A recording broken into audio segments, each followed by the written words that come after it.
According to the calculations of journalists from Important Stories, based on the Russian Federal State Statistics Service data, in 2022 about 18,000 men died in the war against Ukraine. This is the lowest estimate in official statistics. Journalists from Meduza and Media Zona called a much higher figure, 25,000. But all this is approximate. The Kremlin is hiding the real number of killed. Nevertheless, according to those calculations, about 7,000 of the dead were between 20 and 29 years old. A total of 18,000 men of that age died in Russia in 2022. Therefore, 40% of them died in the war. Out of the 18,000 deaths, more than 13,000 died from external causes, which means that diseases are not included. Only external influences, murder, suicide, poisoning, road accidents and so on, including hostilities. And every second death occurred in war. From the publication in the Important Stories.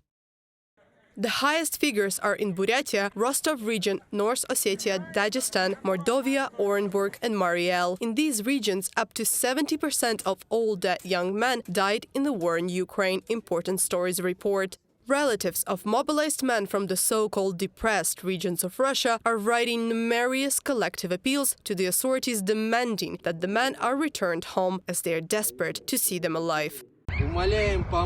We beg you to help and save our Tatarstan battalion. It's been 2 years as our fighters performed the defense in the Svatove direction. Today most of the battalion is on the assault. The rest of the battalion is waiting for dispatch in a few days. They suffer enormous losses. Every minute there are reports of wounded and killed. We ask that the orders of Supreme Commander-in-Chief Vladimir Putin and Defense Minister Sergei Shoigu be carried out. The mobilized should be in defense, not on the front line. The Ministry of Defense of the Russian Federation last reported the total number of casualties to be 5,937 killed soldiers on the 21st of September 2022. After that, the military department reported casualties 3 times more, confirming the loss of another 162 soldiers. The widows of Russian servicemen says that the losses are being concealed, that they are not picking up the killed from the battlefields and that they are trying their best to mark these who died as missing. Моего мужа объявили без вести пропавшим. My husband was declared missing, even though there are witnesses of his death. He was identified by the fellow servicemen. Nevertheless, he was declared missing. They hide Lucy's death of our husband's sons. My husband was not alone on that field. I have geolocation of the place where my husband's body and not only his. But it's probably easier to declare them missing than to increase the statistics of the dead. The Russian command does not train recruits, causing hundreds of them to die while taking part in the so-called meat assaults, experts say.